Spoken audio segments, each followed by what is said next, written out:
Hello. Hello, I think that is us live. Hello, hello. Hello, and welcome to the Beyond Screens Alternative Controller Show. My name is Alistair, and with me, as always, is my co-host, Tatiana. Hello. In that show, we invite creators of out-control video games to tell us about their work and show us what they're working on. For those of you who may be new to the world of alt control, these are video games made using unusual custom-made controllers. For example, a game might be made with a door stopper, or perhaps an electric guitar, or maybe even a paper shredder. Or a creator might create a completely new contraption using electronics that they solder together themselves. And today's guest is Remy Sohier. Remy is a digital artist and academic researcher from Paris. He creates art games, including alternative controller games and playful performances, which explore what it means to have an emotional relationship to the game, autobiographical game, many stuff we're going to talk about. So I'm not going to spoil right now. And before we welcome Remy to the stream, let's take a look at one of his projects to give you a feel of his work. This is his last playful installation / performance, Game Jockey.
Hi. Hello, Remy. How are you? Hello, everyone. I'm fine. And you? Well, Doing great. well, thanks. So much Great. for joining us. Yeah, it's a very good pleasure, very honored to be here. It's an Well, absolute pleasure to have you here. yeah, it's our pleasure. Thank you so much. Before we move on, so we briefed you a bit about the show, but before we move on to your story, your life, can you tell us a bit about Game Jockey in a few sentences? Yeah, um, how, it's about live performance in video games. It's like changing the rules of the game in live, or the goal is to mixing games, but actually I don't really do this, and it's part of a project, an academic project in my university. And I'm not the creator of the Game Jockey. I think South Coded really was the first one who introduced the Game Jockey notion. So I wanted to be clear about this. Yeah, we can talk later about Toast Coded, maybe Little Nando, too. All these people that are making people play on stage, basically. We can call it that way. Yes, yes. So as I understood, your very first background, your licence, bachelor, French bachelor, is in arts. You used to, well, and you still study and research digital art. Am I correct? Yes, yes. I'm an assistant professor at Paris 8 University, and I wrote a thesis that I passed my Viva in 2016 about artistic sensitivity in video game creation, something like this. It's improvisation. What do you mean by artistic sensitivity? Well, it's when you're an artist, you have your subjectivity, you have everything that is inside yourself, and it's very clear when you are a photographer or a painter. And my main question was about when I create a game, is it just about logic? Is it just something rational, or is it something that can be done with my sensations, with something very about my intimacy, something inside me. Yeah. So all my thesis was about creating a lot of video games that could question this. Right. That's a fascinating subject matter, and I think it is it's a very potent question to ask. Yeah, and I can't reply it.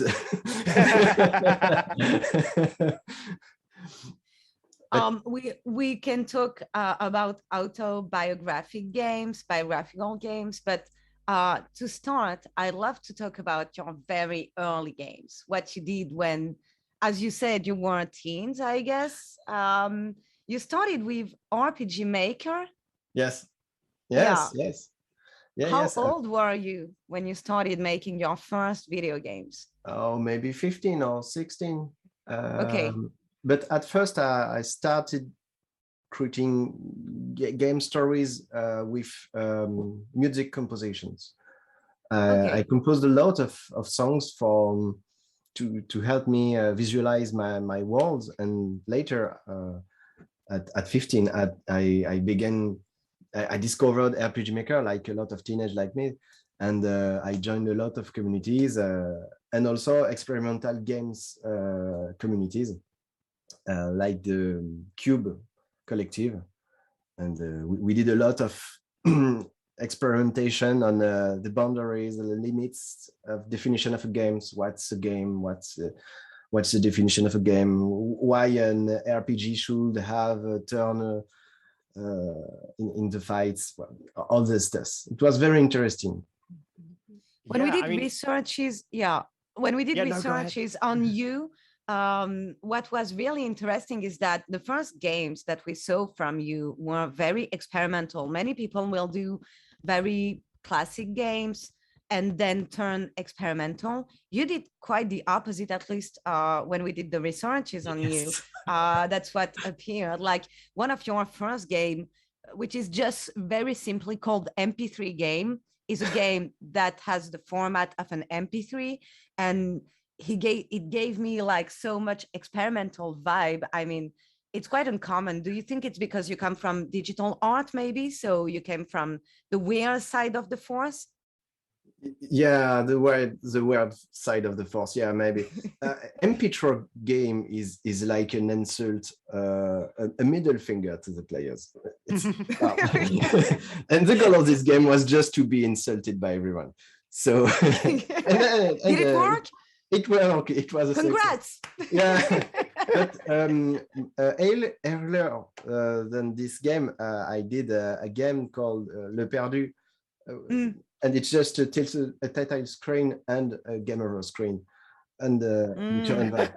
And I submitted to a contest, a very popular contest in the RPG Maker French community, and I was also insulted. It was a very great pleasure.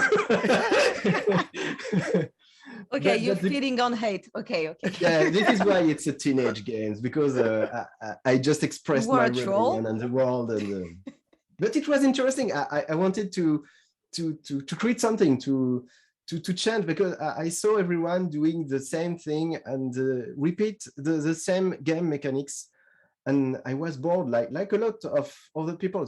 I wasn't the only one who thought this. So I wanted to create something that can be different from a huge text in a very 90s forum, with very old things. Yeah, and you didn't do only troll games. I mean, you had also just experiment. Like you mentioned this collective called Le Cube, because it's French, I guess. And it's really old school. Like their website is still up, actually. Yes. But really, like it has this web 1.1.0 vibe, like PHP vibe.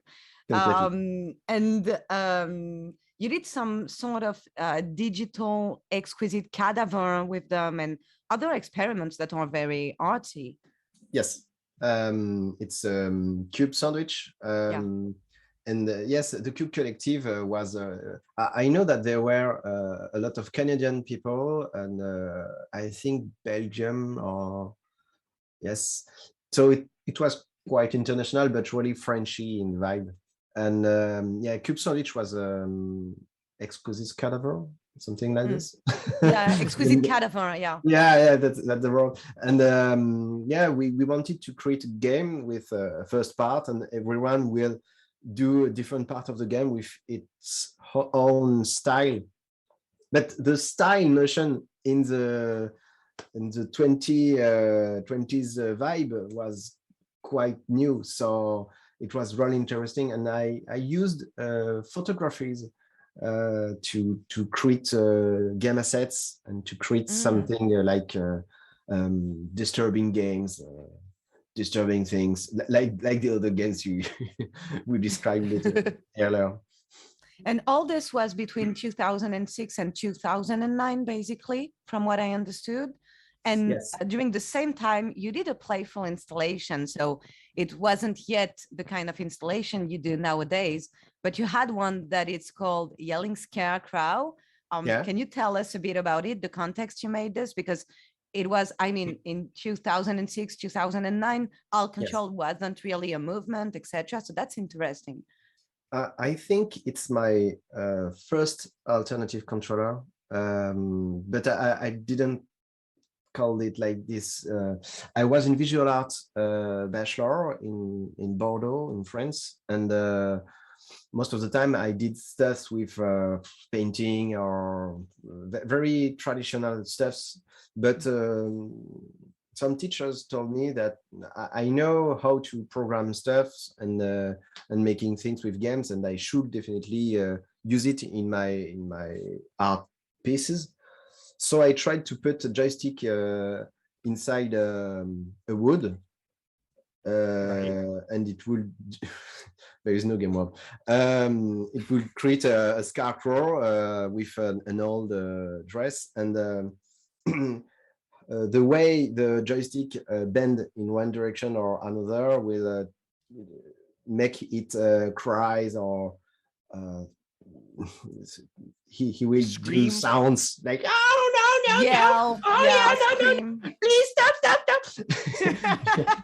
The impersonation is perfect. Okay. Yeah, I remember very well how I did it.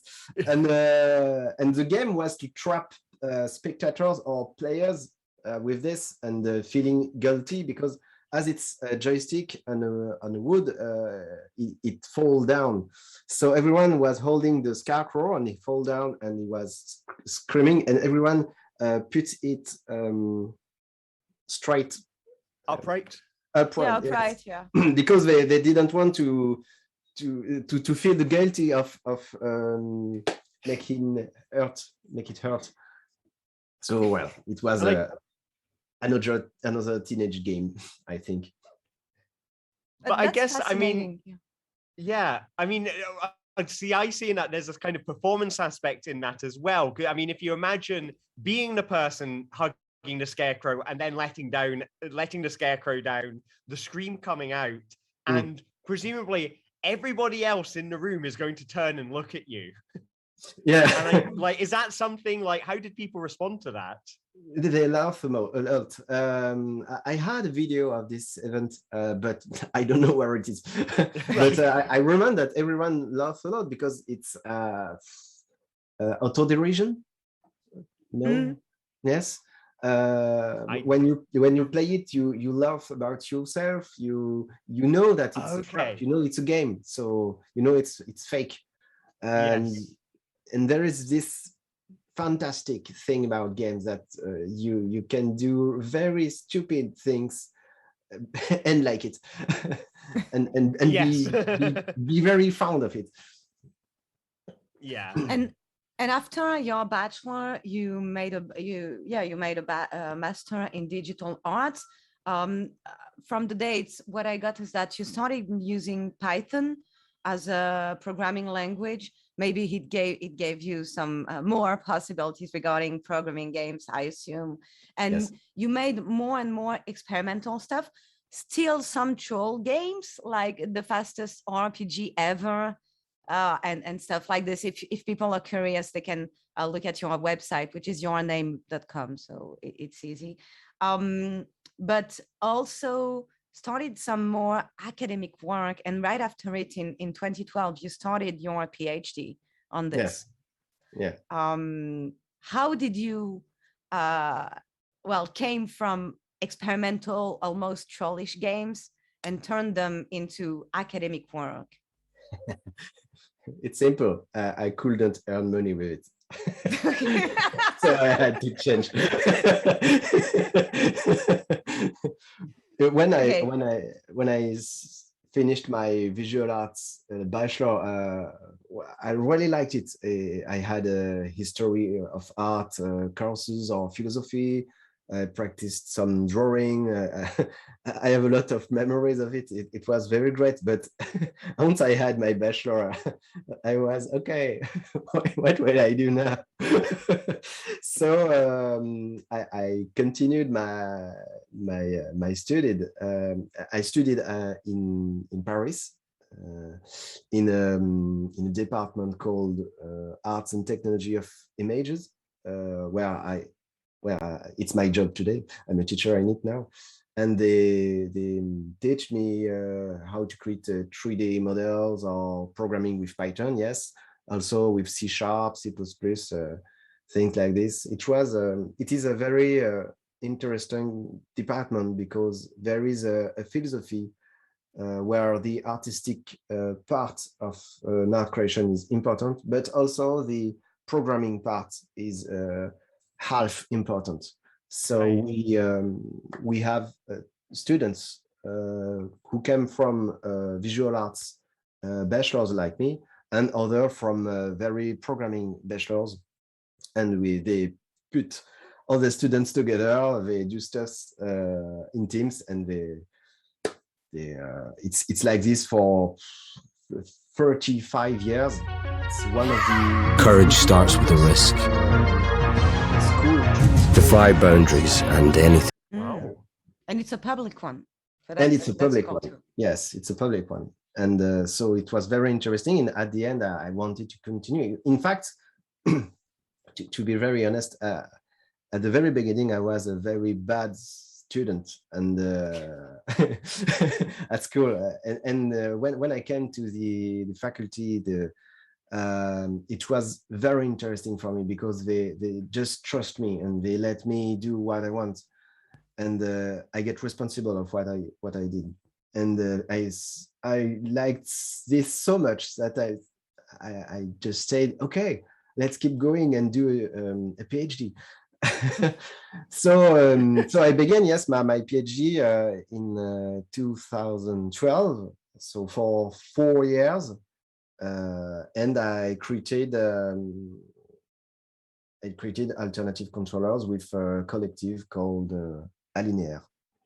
So yeah, you started an art game collective doing alt control, but not only, also art games in general, I'd say. Yeah. That's called Alinéaire. How did this collective, because there are not a lot of alt control games collective, even in the world. So how did you start this one? What happened? Everything started with a game. I created a game for the Return of Future contest that you know also, Tatiana, because it's the first time we met together. Exactly.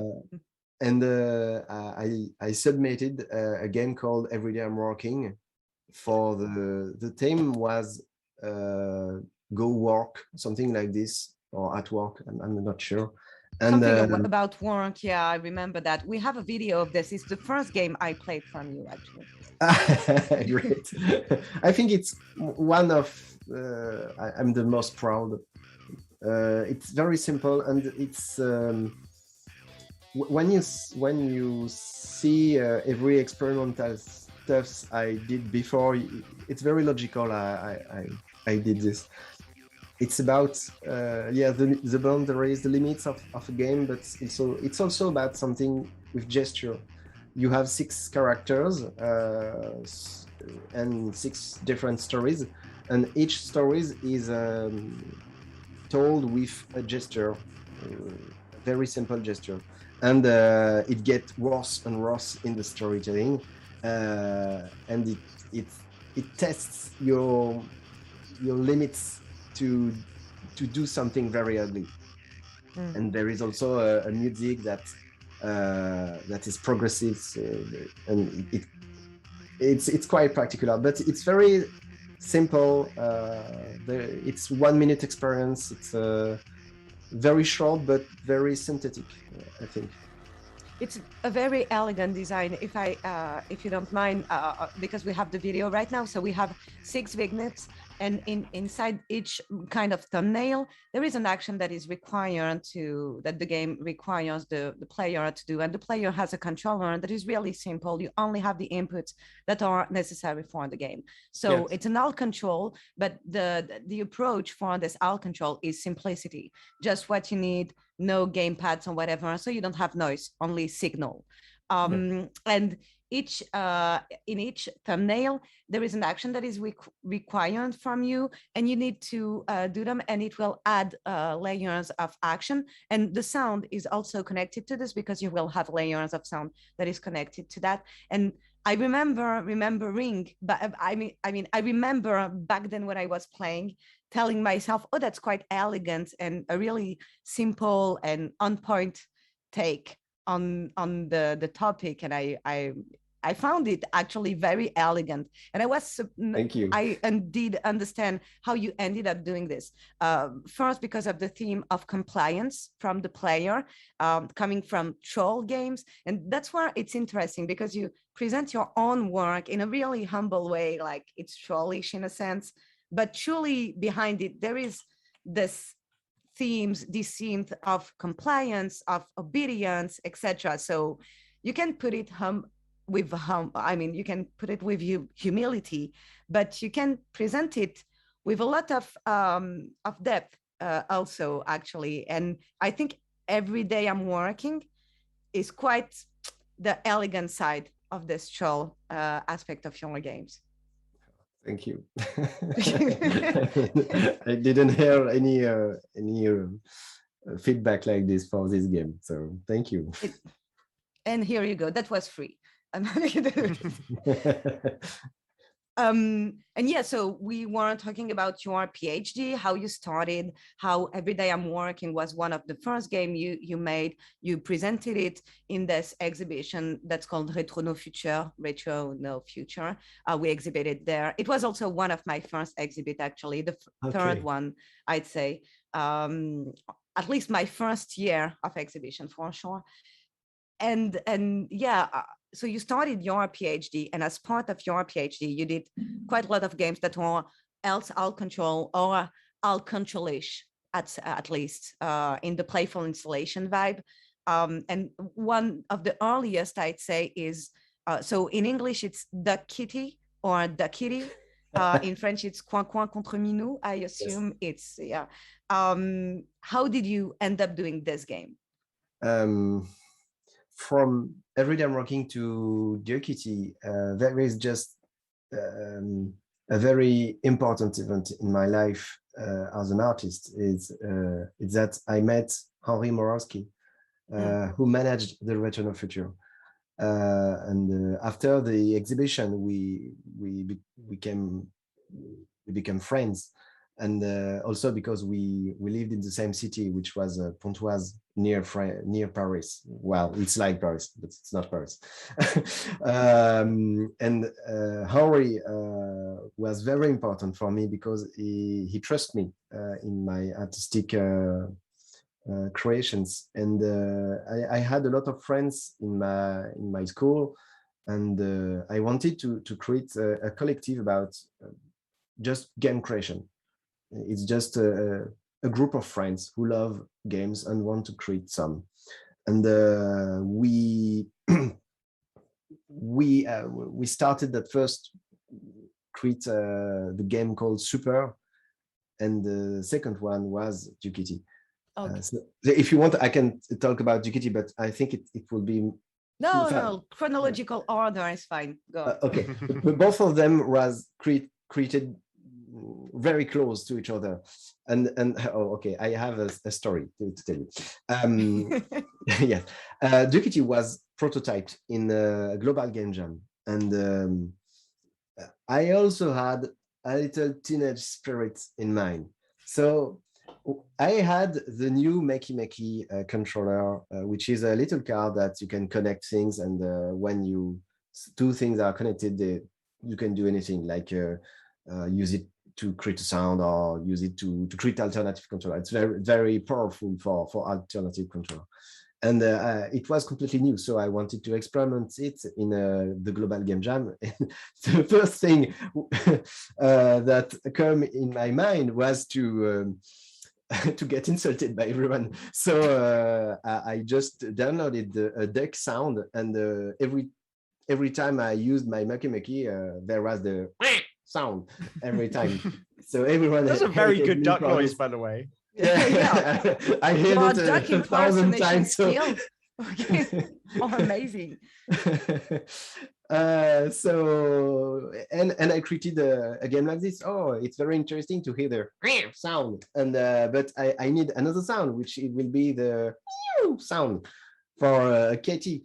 And what would be great with Kitty and ducks? Well, it could be two teams that fight each other to find something. A candy, okay, it's a candy, and this is how Ducati came from. And the main interactive part of this game is about touching your partner.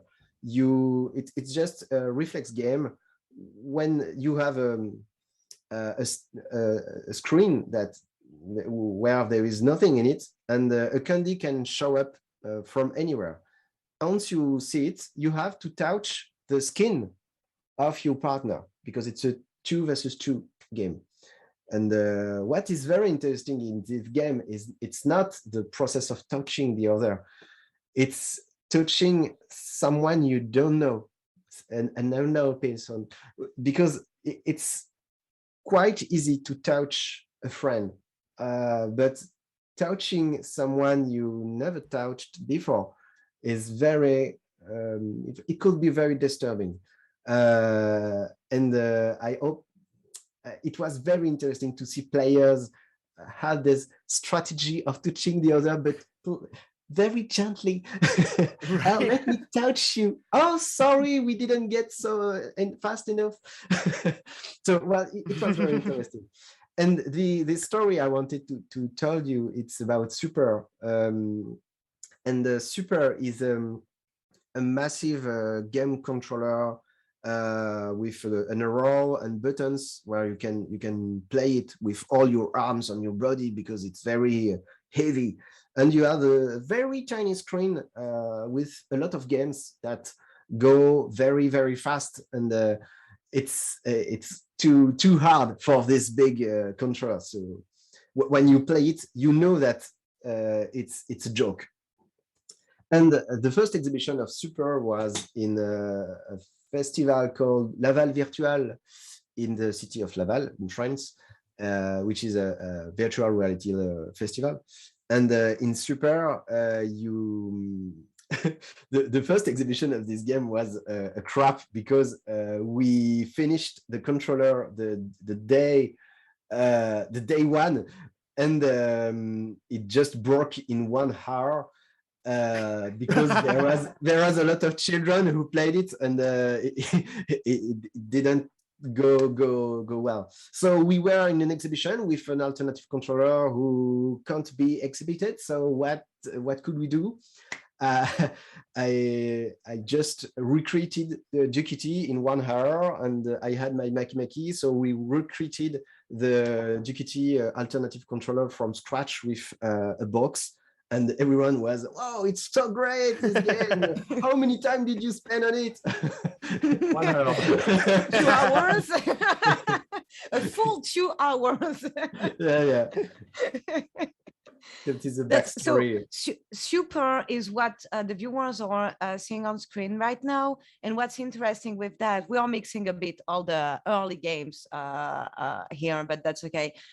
Is the difference, the contrast between the size of the controller and the size of the feedback device, the feedback interface. So it's usually played on the tiny screens with big pixels, and for that you have a giant controller.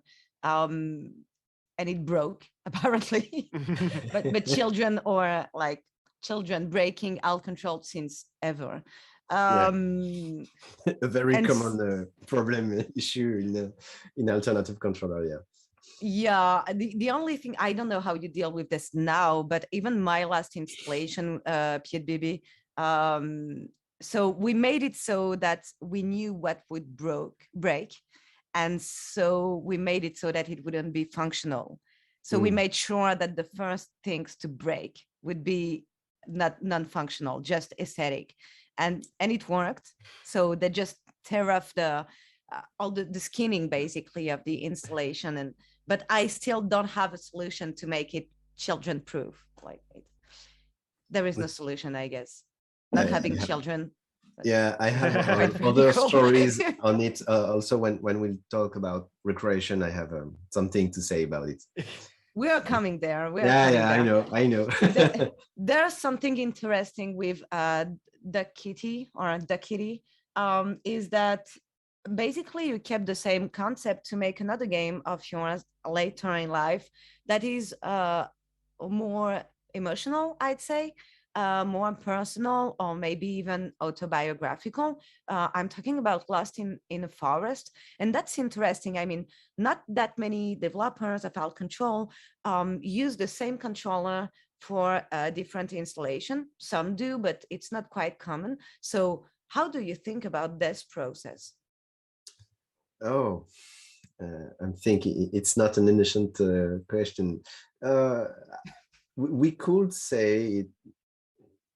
I think the Maki Maki was my brush, like my brush, because it's so easy to create something with it, and it's very great tool. And every time someone want to start with alternative controller, I just advise him or her to buy a Maki Maki. It's the very well start.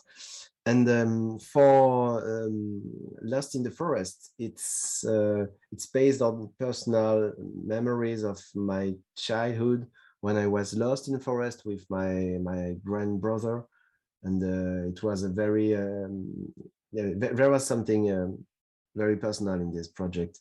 And I used the Maki Maki, but I also used an Arduino device to create my own analogic controllers.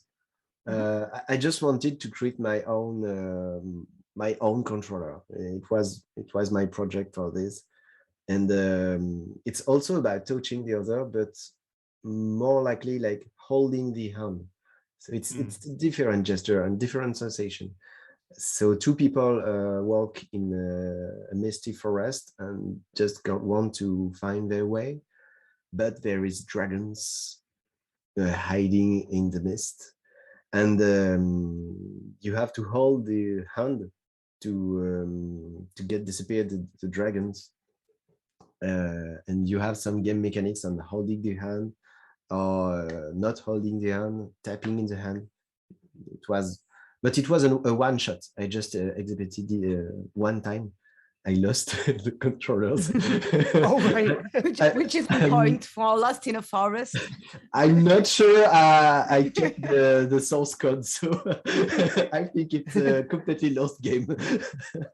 Right. Hopefully it's Lost in a Forest, so Yeah. and the loop is looped.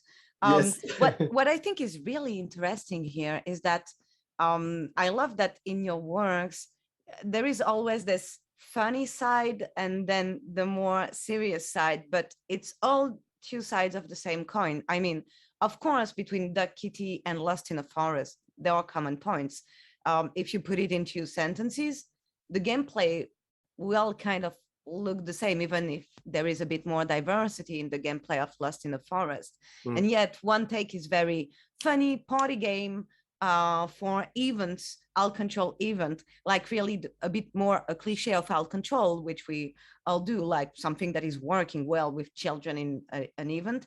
And then you have Lost in the Forest, which is much more, which has much more, more profound, if I can put it that way. Hope I'm not, I mean, I'm making justice to, I don't want to say Duck Kitty is not profound, but Lost No, in the it is Forest not has, profound. it's more like direct fun, I'd say. Okay. Like it's Yes. easy fun for Duck Kitty. Like you take the stuff, you have fun, it's a party game, it's arcade-ish. Lost in the Forest, there is an emotional connection to it. As an artist, you expressed through this one, which was part of your PhD, you said. Yes. When I wrote my PhD, the process was to have a look behind and see what I did before, and finding something coherent between all these games. And there was a lot of things that emerge from this process. And I think all the games I made was about being together, finding someone, be friend. It's very, very basic things, but I think I had some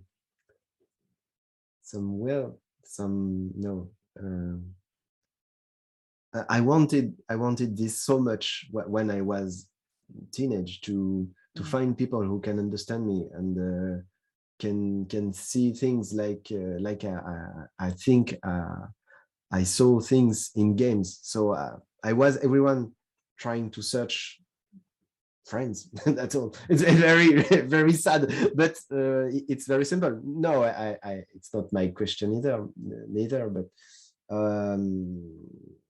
I think for 10 years that was my process of creation. My main themes, my main subject. Loneliness drove you to make games that would enable social connection. I mean, it makes sense, and it's a natural thing. I mean, it's okay. You're not. It's not that sad. It's a little sad. No, I'm okay with it. I'm okay with it. I'm very happy that games existed in my life, and it brings me a lot. Playing games is interesting, but creating games and meet a lot of very wonderful people with it is probably the most exciting part of my young life for now. and things can go sadder, because we can talk about Fuir la guerre, for example, to make the mood even better. Let's talk about vibration. No problem. I love the good vibe. Indicate lots of love. Let's talk about the bright side of things. Fuir la guerre is well. To talk about Fuir la guerre, I have to say that every games we made in Alinea was with a lot of people. Super was made with 7 people. Duke was made with 4 people. I just managed the main concept, but the graphism was made by Melanie Machado. The controllers was made by Henry Moraski. For Super, the game, some gameplay mechanics was made by Pascal Viette. Also the graphism was made by him. The sound was by me, the programming by me. The controllers was made by Jeremy Aaron Reyes and Gaël Olivo. So there was a lot of people who managed it. There was also Sylvain Rodran who worked on the controllers, Noélie Velez who worked a lot with us on games, on controllers, and so on and so on, and other people's later. So, but Fuir la guerre is a different process. We were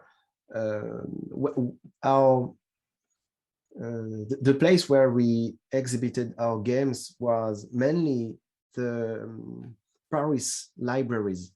who wanted to support game as part of a cultural object, and they meet us in some exhibitions, and we worked a lot with Vaclav Havel Library, which is in the north of Paris, and Vaclav Havel invited us to work with an association called La CIMAD, who help migrants in France in their administrative issues. And it's very, very important work and very hard in the process. And they asked us to create a game about migration in France. So we said yes, and but after this we was how will we do a game with this, because it's not so easy. We are in 2030, I think, or 2040, something like this, and each one of the collective created one game to explore the process of this game creation with the subject of migration. It was before Pepper, please. It was very interesting. And I wanted to create a game about traveling the world and having a lot of issues on your path. I was very touched by all the migrants I met in La CIMAD buildings. I heard a lot of stories. In each story is obviously different. Each obstacles are different. It's quite complicated. So my conclusion was I can't told one story of migration. It's impossible. So I tried with video games to create an experience that let you explore an asymmetrical story. So in fact, you play two games in one time, and you when you put a controller to the left, you control each character to the left. So it's very it moves in the same time, but sometimes there is something that moves very different with a little noise, and I use this difference to express a different path of migration. That was the idea. In fact, the first version was not so nice because you can't with your brain be focused on two things exactly at the same time. You have to choose something. So the first version was about two games played at the same time. And I think it's what is shown in the video now. But the second version of Furlager is about the two story played one by one after sequentially. Sequentially, thank you. Yeah, and it was exhibited a lot in some places in Europe. Yeah, the fact that your brain is not able to focus on the two things at once is saying something about the game itself and its story. I mean, it's also the point in a way. So I assume that from a gameplay and game design perspective, it's not ideal for ergonomy, but from artistic perspective, that's very interesting actually. That there's dissonance sometimes, and you have to deal with it. You still have to play. Life moves on and moves on. In fact, I just had to tell something also. Before my PhD thesis, I wrote a master thesis, and it was on narrative processes in game designing, and I studied some very interesting processes like pseudo-haptic, which is a way of simulate the haptic, the digital feeling on a surface, but with a motion noise, or an anticipation of the motion while Okay. controlling something. It's very interesting. Pseudo-haptic is very, very interesting. It's used a lot where in games like car games, when you with inertial things like this. It's very interesting process. And I wanted to, in my master degree, to question this. And is it possible to use pseudo-haptic effects to create some suggestive content in my games?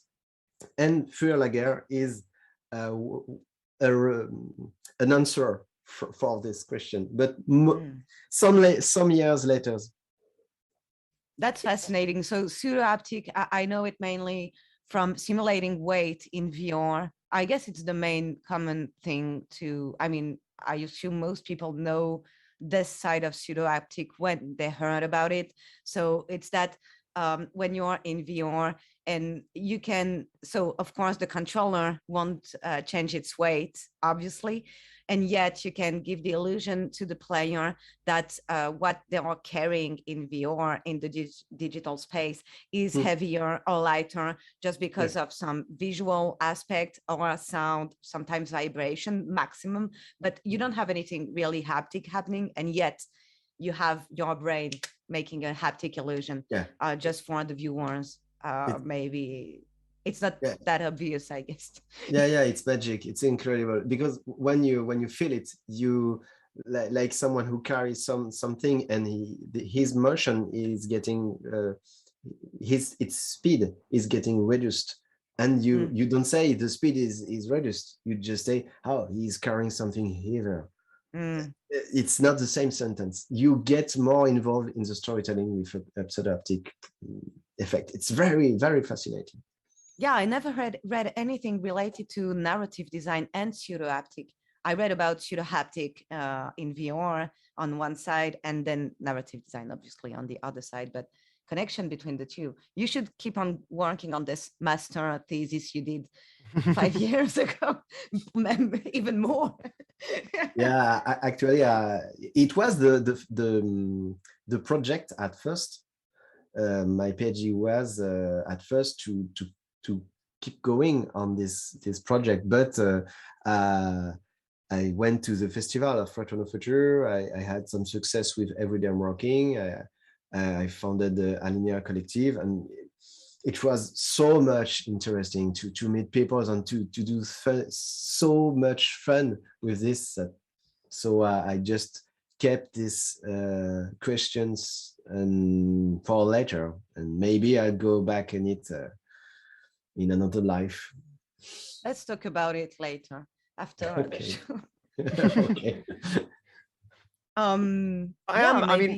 Yeah, go on, Alistair. I'm talking so much tonight. No, it's fine. I mean, but something that I think is particularly kind of interesting is that this is a game that has been created for a museum. It has been designed to tell a story, but it's also been designed for a museum. Is the fact that it's going to be a museum in a museum space, does that kind of affect the way that you explore the narrative? Are there things that you wouldn't do if you were in a museum, or that you're doing because you're in a museum? Yeah, completely. One question in my thesis was if video game creation is an art, can I exhibit it in a museum? And yes, I did, but it's very common today. But in 2012 in France, it wasn't so common.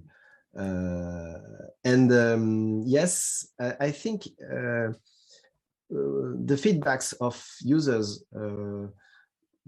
was that they can't play a lot of time on something. Some players, if they are already used to play games, they can spend 10 minutes, 15 minutes, maybe at the top, but not so much. So you have to manage at first that your game can't be so long. And also, what was very interesting for me was to let people who never played games before to play it and to use some artistic magic things to let people think, oh, it's digital art. Okay, I very like it. Oh, it's a game. No, I'm trapped.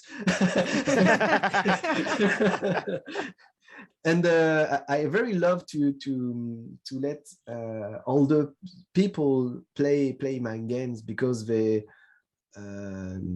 just play it. They don't judge it, but they have 1 minute gameplay, I think. So Sohier Laguerre can be played in 1 minute. Yeah, 1 minute, I think. No more. Right. The longest game I made was Public Official, which is 5 minutes, and it was right 3 months for a project. It was too long. I hate spending too much time on a project. It's I really hate to this. I would love to create a game in a very short time. Right.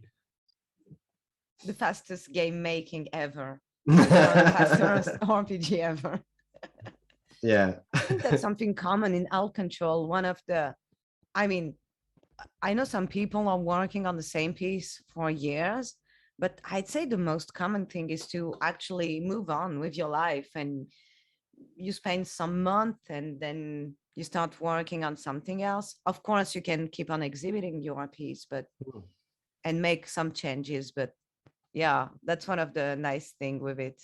You don't have to stay stuck on one topic. Yeah, something I teach a lot to my students, and it's very basic, but it's very important. It's to love what you do, and it's a very simple way to know if it's a good thing.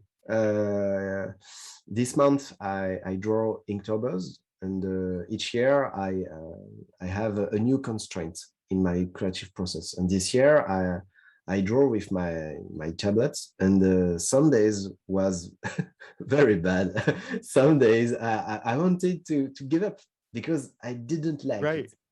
Yeah, right. Yeah, right. So at the end, I just asked myself, what do I like in create pictures or create stories? And I really like create 3D things and using Blender.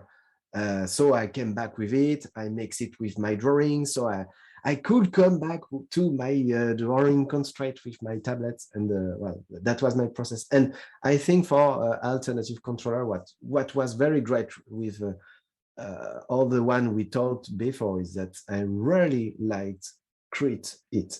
I really like it. The experience with people, the way we can laugh with it. It was a lot about emotion and sharing things together. And while talking about it, just I could cry. Makes you happy. I can tell. Like just talking about it, so much on this process, but yeah, I hope. Life is short. Like at some point, it's simple, but life is short.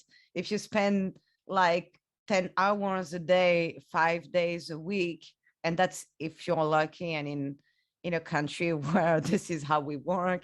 If you spend this time, so much time doing something you're not enjoying, not even a little, feels like wasting your life, I guess. I don't want to go too much into philosophy, but at some point it's important. That's why also sometimes a lot of people in Alt Control are doing stuff for free or not for a lot of money, at least not for free, because I'm not working for free, obviously, but stuff that, well, in the end, you spend more time and money than you earned, and yet we are doing it because it gives meaning and stuff like this. We enjoy our time.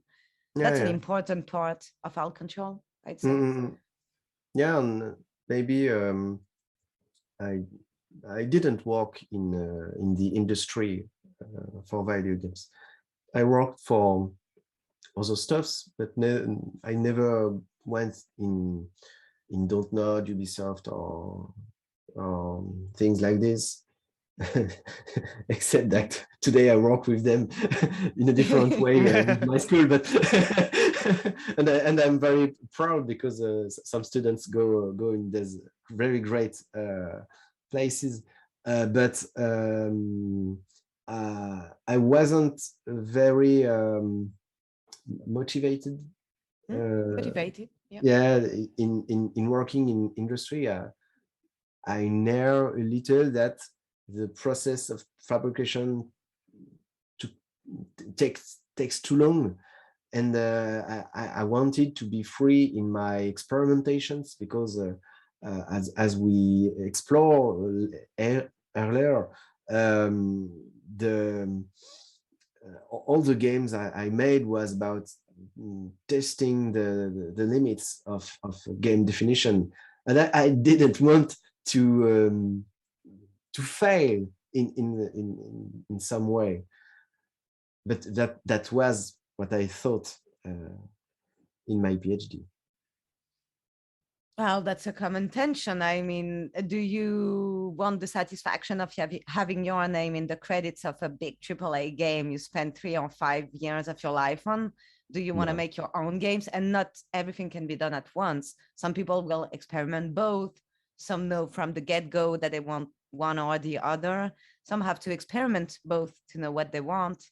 But I guess that's a common question in design and game design in general, game development, etc. Yeah. I have some students who want to have their name in the credits. Makes sense. Yeah, it makes sense. It's a very great project. It's a very good, but it wasn't mine. I wasn't. I know that. I know that. I didn't like it. I won't like it. Yeah, I mean, Yeah, go on, Alistair. well, no, I please. just feel like, because I think, I mean, there is a difference, even if it's not about, big AAA games, if you're making a, small indie game or something, or, a game for iPhone or something, it's quite typical that you would spend several months at the minimum working on that.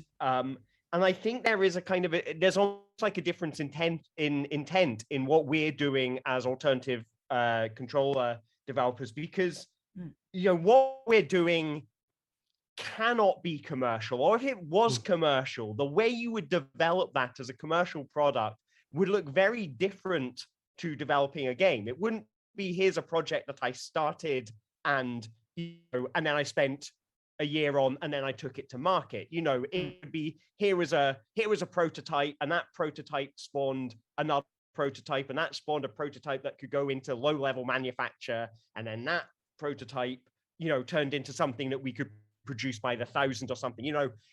That's how it would develop it if you were approaching it commercially.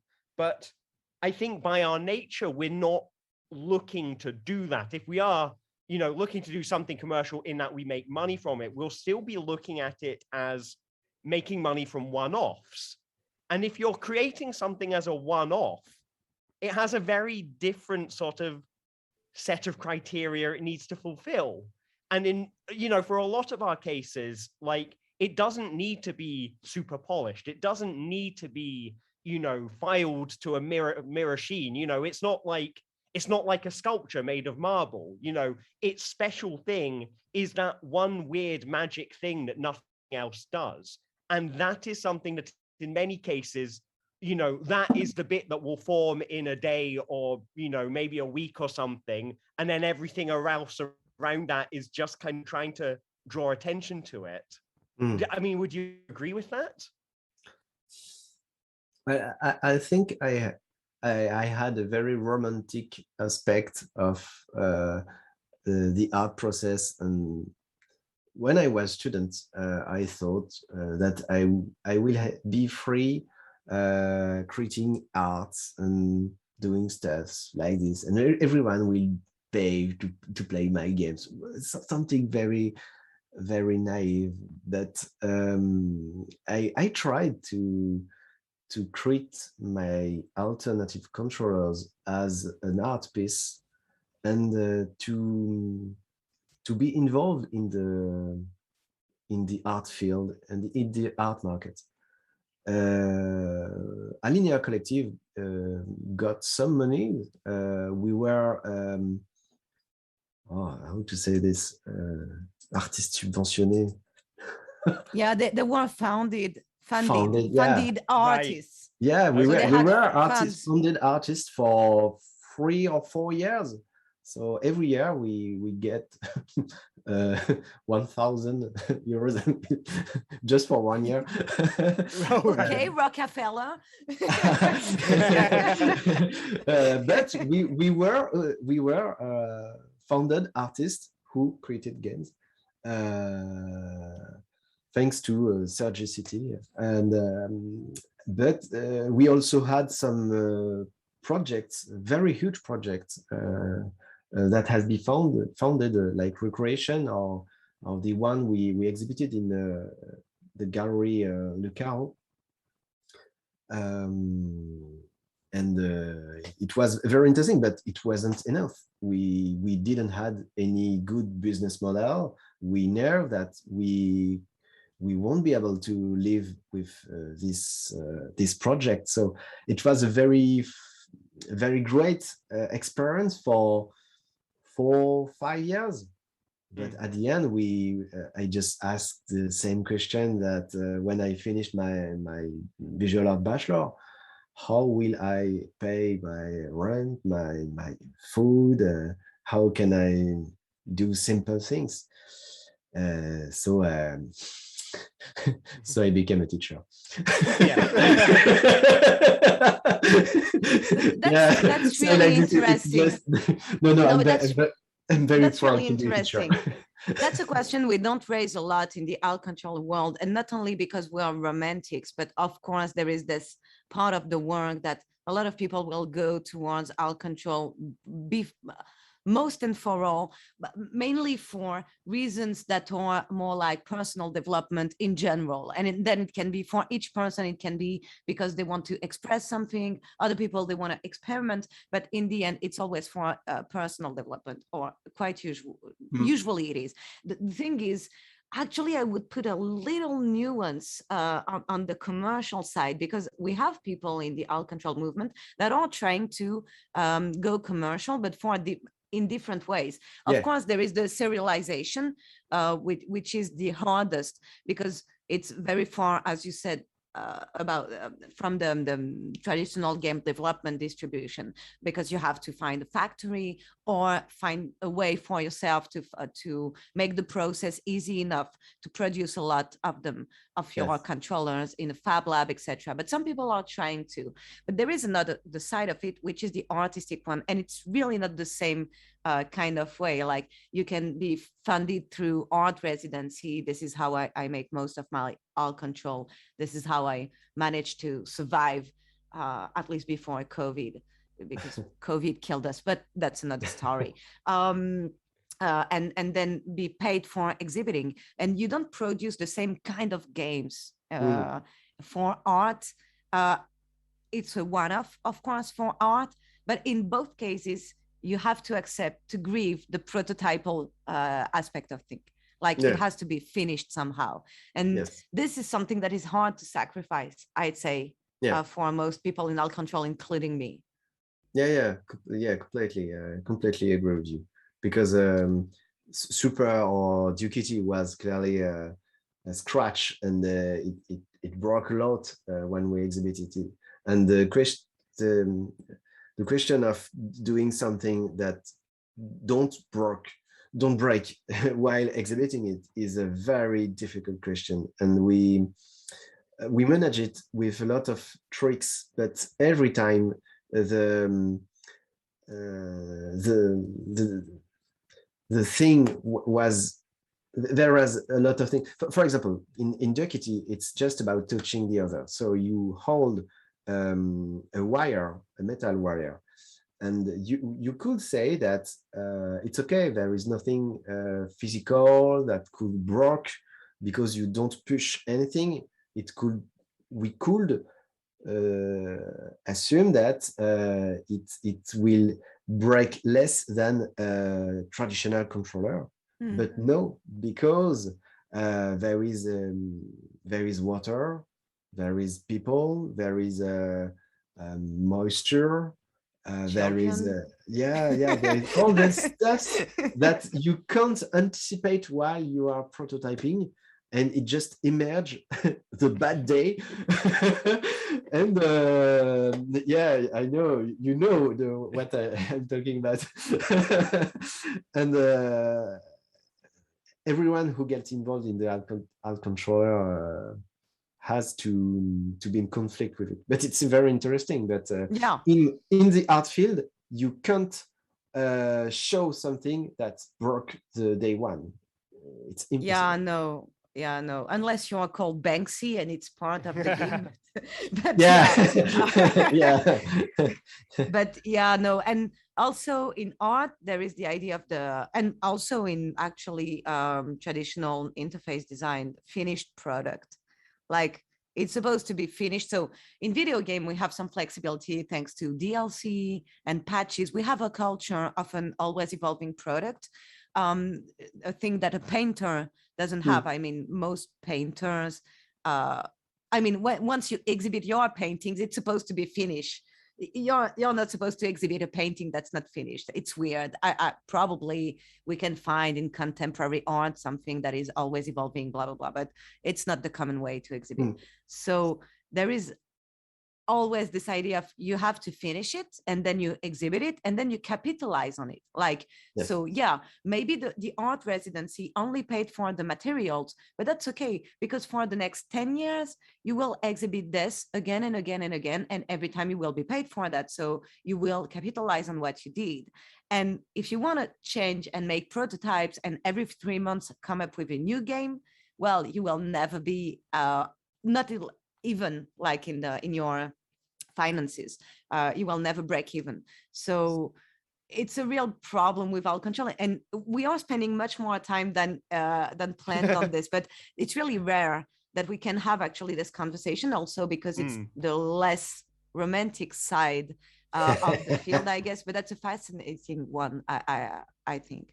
Yeah, I think it has to be discussed. And what you said was exactly what I was wondering while creating Verlager.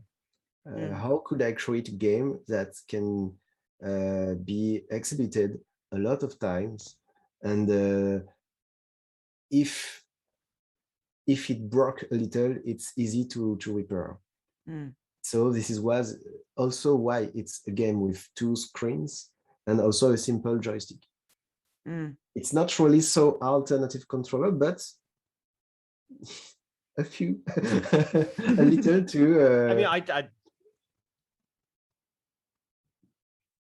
I would disagree. I mean, to me, it is quite strongly alternative controller. You know, particularly the 2-screen interface. The fact all of the things that you have done to set it up so that it works in a gallery space is exactly alternative controller.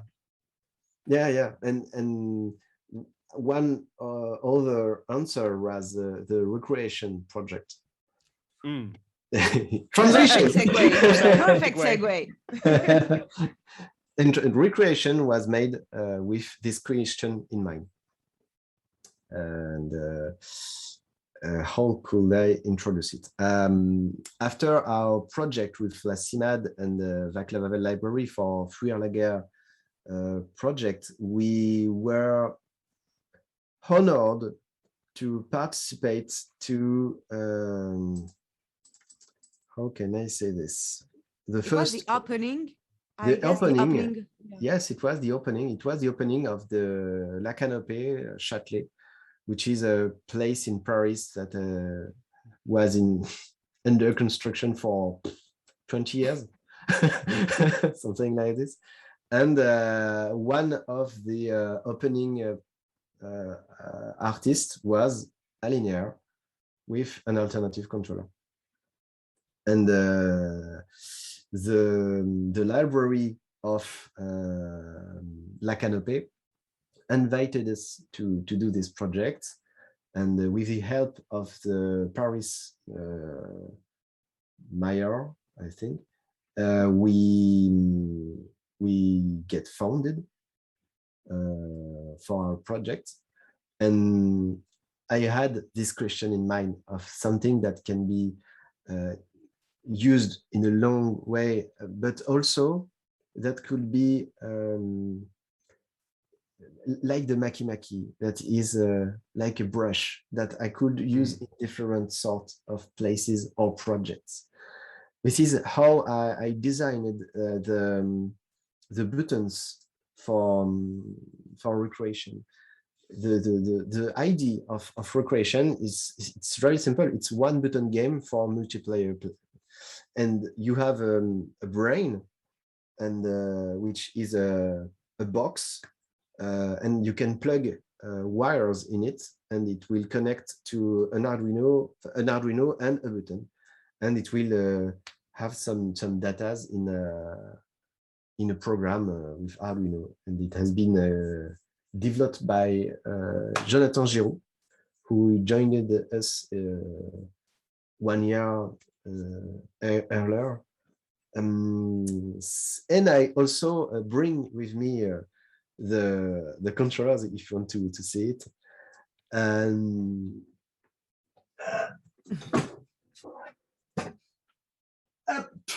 hello. There it is. So this is the first version of Brain. So there is, if you can see it, a lot of MIDI plugin things, and each one is for one button. And there is some signals I can have a on-off button, but each button can change its own color with a LED strip in it. Right. And when you put it back, you have a lot of wires everywhere.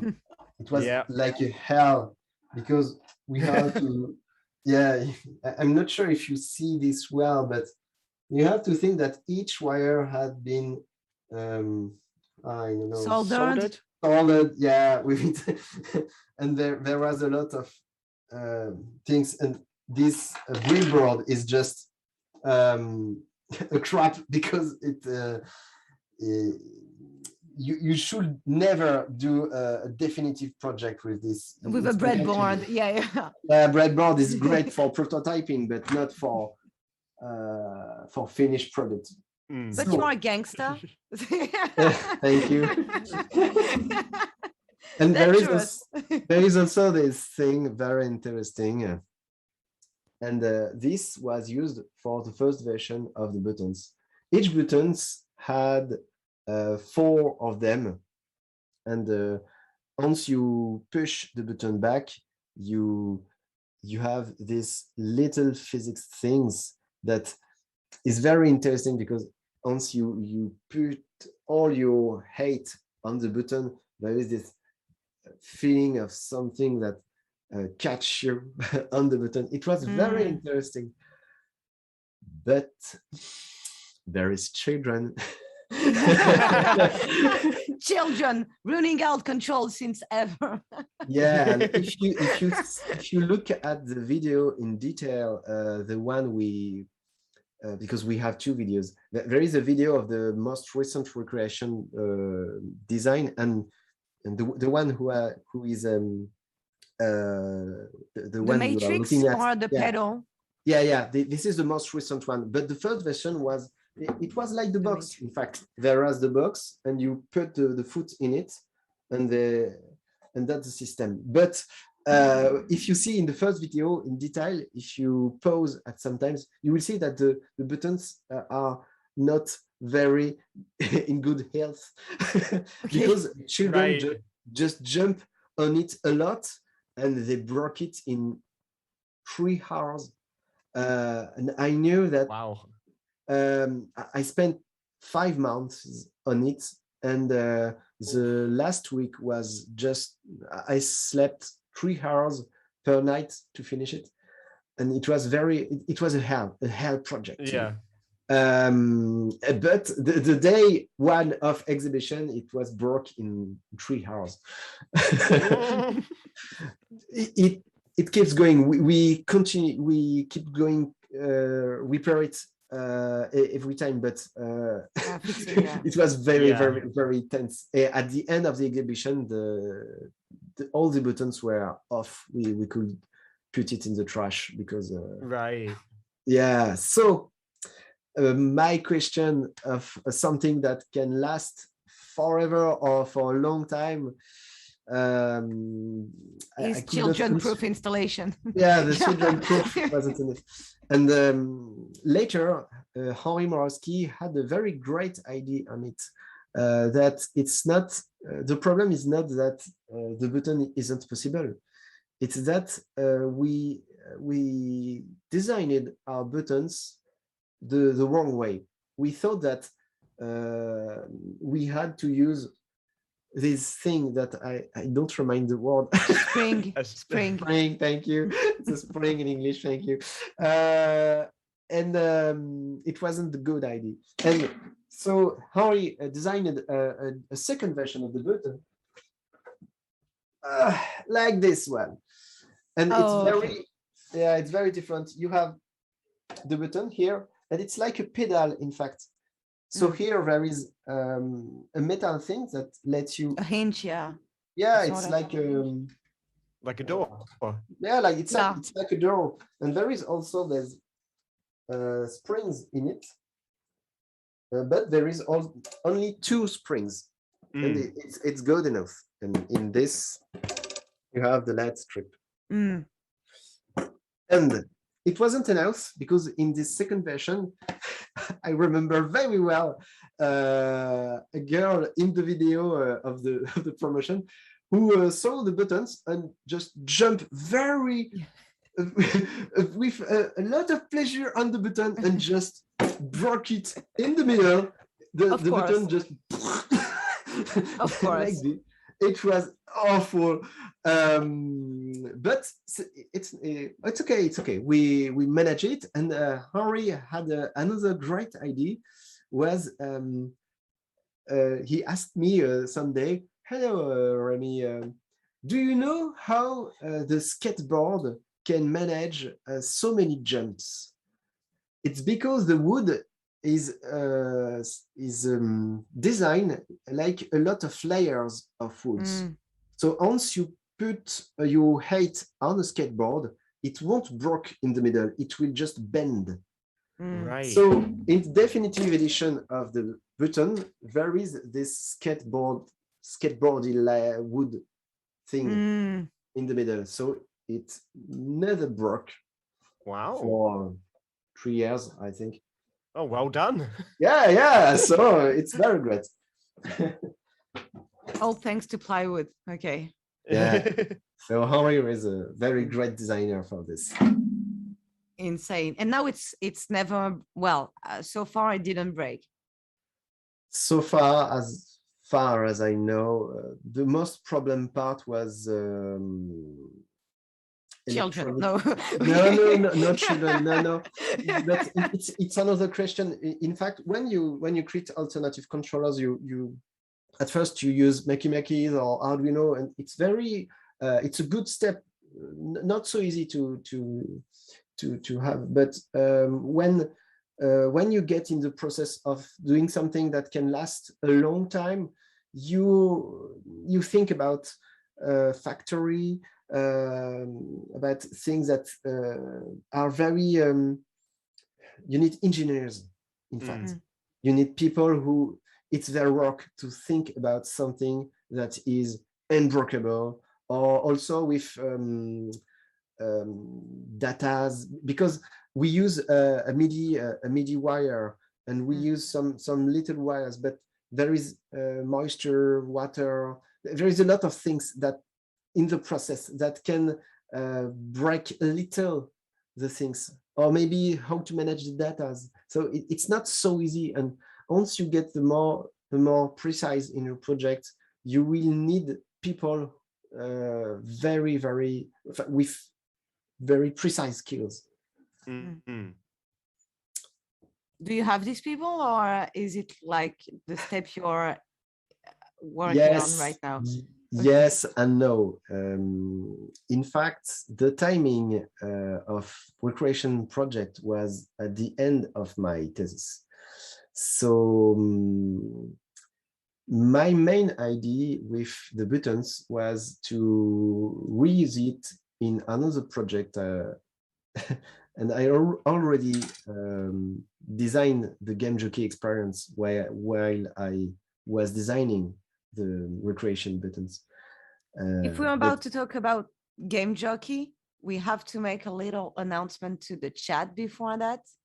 Okay. We did the show and tell. It's for the game. Alistair, you know what I'm talking about. Yes, that's right. Yes. So, yes, because, well, I guess I'll just launch into the explanation. So while we're talking about Game Jockey, we would like to invite the audience to join in with our interactive segment of the show.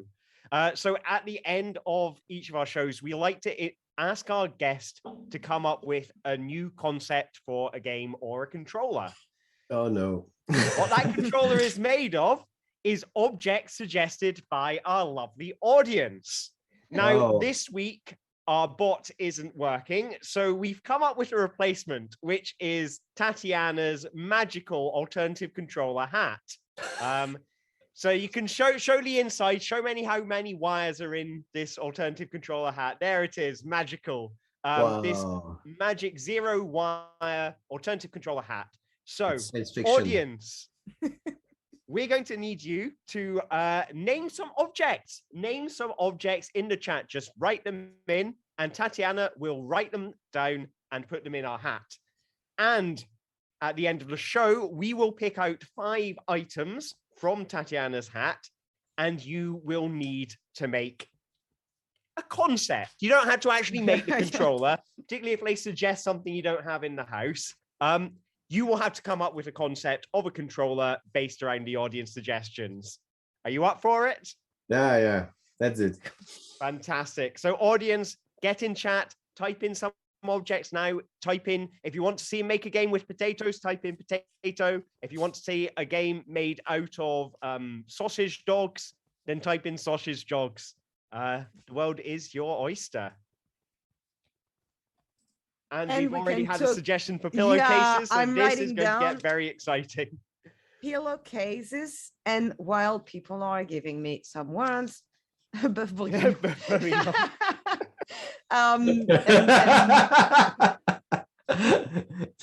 that's someone watching you eat tonight. That's a stalker. So we were talking about how you used the controller of recreation in Game Jockey, and yes. So the loop will be looped. Yes. So after recreation, I had to write my thesis down, and passed my Viva. I also did some researches in other fields in digital pictures, and I get specialized in real-time rendering for animations and games. And I wanted so much to try this idea of game jockey. What is it? When I created games for all these years, I was surprised how the simplest ideas made maybe in some minutes can be so much fun than something that has been developed in some months. So I thought about process of creating things very fast, very, very fast. It's like scratching a drawer, but for games. But this is the concept. This is the idea. I don't say that I did it, but I want to be close to this experience where I am in front of an audience. There is nothing, and I just create the game from scratch, and everyone can play the video games. And also, I can modify it with a music or with pictures, something blow in my mind, and I can change all the gameplay mechanics in live. This is the main idea at first, because I think there is something, a connection with people when you are in live, and I wanted to keep it and to put it in my game. If there is people who are a little slow, too much fast, they're a little older, younger, they know how to play games, they don't know how to play games, I can adapt it. That was the idea. I adapt to people. And it's not easy. and the idea of what I experimented in my lab was it's very simple. At first, I wanted to use MIDI controllers. You can see it in video. Yeah, that's right. I use MIDI controllers to change some elements in the games. It can be also simply some graphics elements, or to modify some gameplay mechanics in a very, very simple way, like does the obstacles can attack me, how fast are they? Well, I couldn't change a lot of things, but that was the main idea. And we tried it. It was very interesting because we designed our new buttons, and it was possible to use it in live. So I created a lot of games with this, also with PS Bishop and the Coast Module Collective in Lyon, which is also a French city, very interesting. And we managed to think some games with starship storytelling and the DJing music with electronic things. It was, well, an experience, very, very interesting experience. And while I was creating these prototypes, a lot of questions come to my mind. How can I use the tools for DJs in my game jockey process? And some of these tools are the samples. And the sampling philosophy is very interesting if it could be used in games. The idea is this. When you play a game, when you play a lot of games, you know the difference between some games, not only because you see the pictures, but also because when you play it, there is a feeling, a very different feeling. Steve Swink told about something like game feel, and you have a game feel when you play it. So, for example, the jump in the first Mario Bros is different from the Mario Bros 2, Mario Bros 3, or Mario 64, etc. And if you have a sampling philosophy, you could say, okay, let's play Mario 1, but this is not the jump of Mario 1, but it's the jump of Mario 2. But you just mix the sampling aspect of game mechanics. But this is very conceptual what I say, because I didn't yet manage to do it because it's a lot of question on data, on legacy also. And there's, I guess, well, I mean, I guess there is a thing of like, you know, it's hard to say what is a unit of game mechanic. You know, in a way, you could take a 2-second sample of a song, and that, you know what that 2 seconds is, and you can imagine pasting that on top of something else, in the middle of something else. Whereas the jump in Mario 2 is it's a complex network of interactions which may not fit nicely into another complex network. And what's very interesting is that some game creators experiment the mixing aspect of games. I don't remind the game, but there is a game randomly some Space Invader or Mario Bros are mixing together, so you control Mario Bros in a shoot them up game. It's completely what the fuck. I can picture it. It's very famous, but every time I can't manage to remind the name of this game. And also there is the speed runs of players. When you go to a pipe in Mario, you get in Super Metroids, for example, and after this you come to Zelda game. And it's very interesting how we can create connection between games, not only because there is iconographic elements, but also because there is connections between certain aspects of games. And this is how I would like to see the sampling culture in game. Yeah, I think that makes a lot of sense. It's I guess because, you know, even though like you know, the way that jumping works in one game on a kind of on a genetic level does not match the way that it works in another game, the concept of jumping is still, you know, on a human level still makes sense, you know, and there is some way that you can, I guess, avoid the technical side of it and sort of, you know, yeah, I mean, I guess it's because it's an unanswered question for you. I'm not going to answer it, you know. Well, you know, I don't have any idea, but I think I get what you're getting at, is that there's a kind of, the concepts can be sampled in a way. Yeah. In fact, we temporarily, we are in 2019, 2018. So yeah, the next project was to create something that could mix games together. I had a lot of ideas on this, but there was a problem, a worldwide problem. yes, that's yes. So every live performance was very complicated with this, and also I had some changes in my job. I get more responsible of the department, so I had to manage a lot of administrative stuffs, which changed all my practice. In fact, today I think I spend only 10% of my time doing artistic stuffs. Wow. Most of it is either Inktober drawings. Right. So it's a question for me for the years later. So how can I keep going in my projects and continue?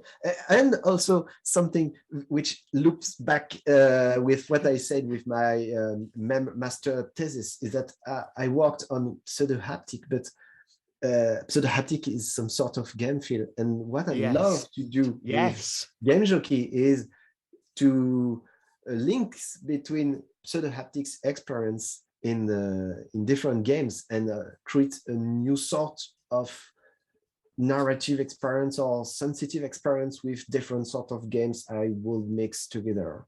Yeah, so I really like the sound of that, and I think that's a really nice intention. I mean, there's something that I see very strongly in Game Jockey, and connecting it to Recreation is on a kind of, you know, you were talking about it, you know, how even with Recreation, all the effort you put into it, it was very difficult to get it into something that would be, you know, that could be left on its own. And I think I see something interesting in Game Jockey, which is, instead of trying to solve the problem of something that can be left on its own, saying, well, okay, let's expect a person's going to be here. How are we going to use that person? You know, and I feel like that's an interesting kind of, in a way, it's a left field solution to the problem. Completely. I mean, do you have a kind of philosophy of what the performer is doing? You know, what makes a good game jockey? Well, in fact, I wrote an article on it, which has been presented for the DIGRA in 2018, I think. And I studied DG practice, VG practice. There is a lot of books and articles on it, and I know a lot of VG and DG's artists who told me a lot of things about their practice and sampling cultures and a lot of the stuff that I don't understand very well for now, but I get inspired by all this culture of mixing things and the live experience, which is very interesting because you are connected with peoples, and every experience is different because every people is different. And I can understand how it's great to be in live performance with people, because you know that every time will be different. It's very exciting. Yeah. I also think about your performances, Alistair, because Thank every you. time I saw you in performance, I was just completely excited because we can feel how you are with people, and it's very, very so stimulating. Oh, thank you very much. Yeah, And because among the many skills of Remy, the audience may not know that he also developed shaders. There are some experiments like this. So not only he draws and do 3D, but also he codes shaders. yeah, I teach technical arts for video games, so Yeah, you're really humble, but technically you have a great set of skills that you acquire over time, of course. But people can see right now some of your drawings and your shaders, and no, that's impressive. That's quite a polyvalent set of skills for sure. thank you. Well, what's very Anytime you want interesting to. with shaders is every time it's a problem, so you have to solving. I think most of the time I prefer to solve problems rather than create something finished. maybe because it's a problem. So because I never really finished any projects, but solving the problems was very interesting, and creating shaders is like this. Wow, Well, we have many words, so yes, if you I think that means it is time for you to get creative. Yeah. Okay. So, Tatiana, what is our first word from the hat for Remy? So I'm sorry to ask this, but usually we have 5 words, right? Usually 5, yes. Yeah, We're usually it's the bots 5? doing this. Yeah. Oh yeah, usually they show up on the screen. So I never had to count the words, like the bot just drew 5 words and I don't bother with it. So the first one is a banana peel. A banana peel, okay. Une peau de banane. I can do the. Merci beaucoup. It's like Eurovision. The second one we have a jam jar, un pot de confiture. Pot de confiture, 12 points. It's ASMR. Oh, MP3. Oh no. Okay. You are in deep shit because of this one, and this one is mine, the MP3. A hat, a chapeau. There was a hat in the hat. A shoebox. Shoebox, okay. Une boîte à chaussures. Okay, so to recap, a shoebox, a hat, an MP3, a jam jar, and a banana peel. You have 5 minutes. Go! Sometimes you have a voice inside you. Pipe is telling me. In your bag. You have Maki Maki connected with the jam and the banana peel. And you go through the exhibition and you ask people, hey, would you like to play a game with me? I need 2 players. Okay, let's play the game. Yeah. And I have a big hat, with a LED strip on it to attract people like moths. Hey, let's play the game. There's 3 rods. And okay. Player 1 will hold this banana peel. Okay. And player 2 will put his hand on the jam. Oh no, ugly. So 2 players are in a trash situation and they have to manage something that will be visible in a shoebox because there will be a screen in the shoebox which is connected with my wire in my back. And once they will see a a candy appear on the screen, you will have to press the banana peel or put the hand in the jam. And the experience is not about being the fastest seeing the candy, but to react to the ugliness of touching the very ugly banana peel that smells a lot, or the jam with that you will have the fingers very tasty, you know.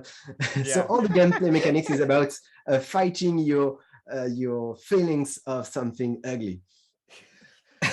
That's one. There's definitely, I feel a sense of kind of remixing and sampling that's going on in there. You know, a kind of conceptual sampling from some of the things we talked about today.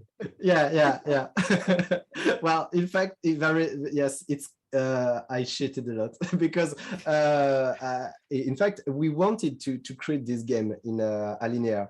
We wanted to make a Duckity version, a portable version of Duckity that could be used in festivals. And actually, we designed it. We had plans, and we didn't really did it because we didn't have time or money, or we had other projects very interesting. But one of our projects was to go to a maze festival and go with it and share some beers. And hey, would you like to play a game? 2 controllers. It's okay. You can play an alternative controller right now. Yeah, it was the idea. That's really nice.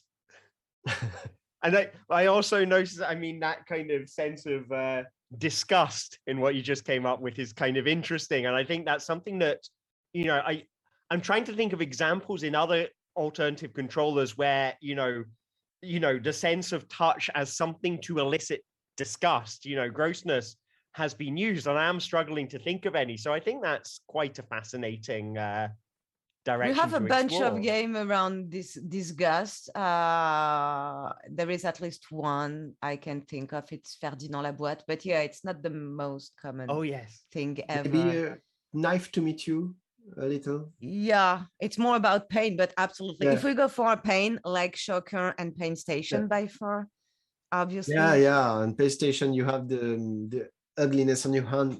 The mark of the pain. Oh no! We've had a suggestion of Punch the Custard in the chat as well. Oh yeah, Ash, of course. if you ever played that. Punch the Custard. Have you ever seen Punch the Custard, Remy? What is that? It's a game with non-Newtonian fluid, which is basically maïzena in French. So, but to put it like in a classy way, it's a fluid non-Newtonian or non-Newtonian fluid, and you have this ball of custard, and the harder you punch in it, the harder the surface will be, and the smoother. It's exactly like moving sand. And yes. And the if you go slowly in it, it's like a fluid. But if you go hardly in it, it's almost like concrete.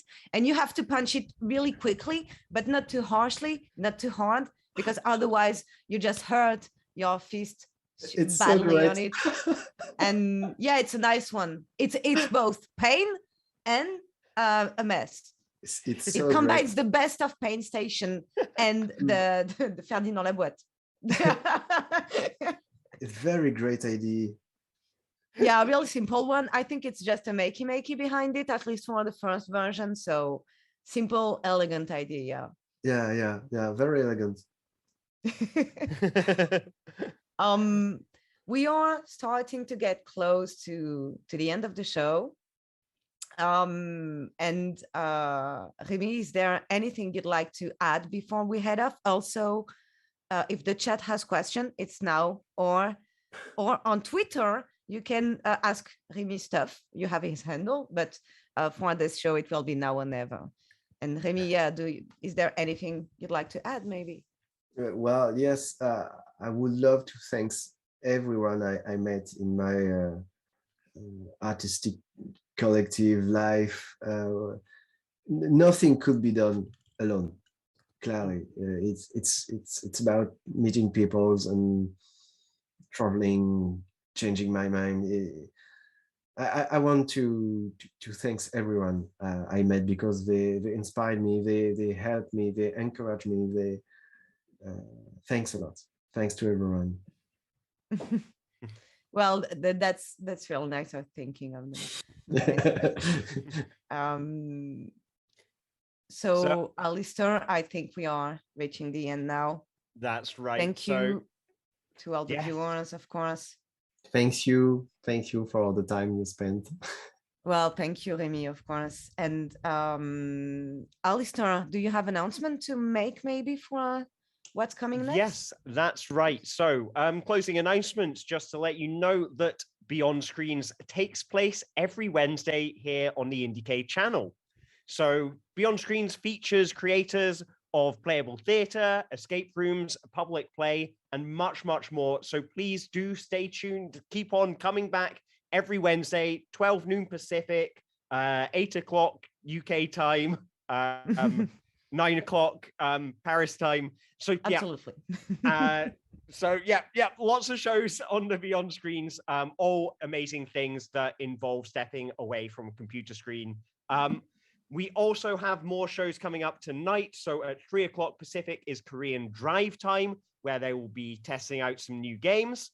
And from us, that is all. So thank you very much, everyone, for coming along. And also thank you to Olivier, who has been behind the scenes tonight. Thank you, Host Whisperer. Yeah, the host Whisperer, doing all technical stuff behind the scenes. So thank you very much, Olivier. It's been fantastic. And thank you, Remy, of course, for joining us. It's been fantastic to have you here. Thank you, Tatiana. Thank you, Lista. Thank you, Olivier. Thank you, IndieCade. Yeah. See you later, everyone. See you later. Goodbye, everyone. See you Bye. all. Au revoir. Au revoir.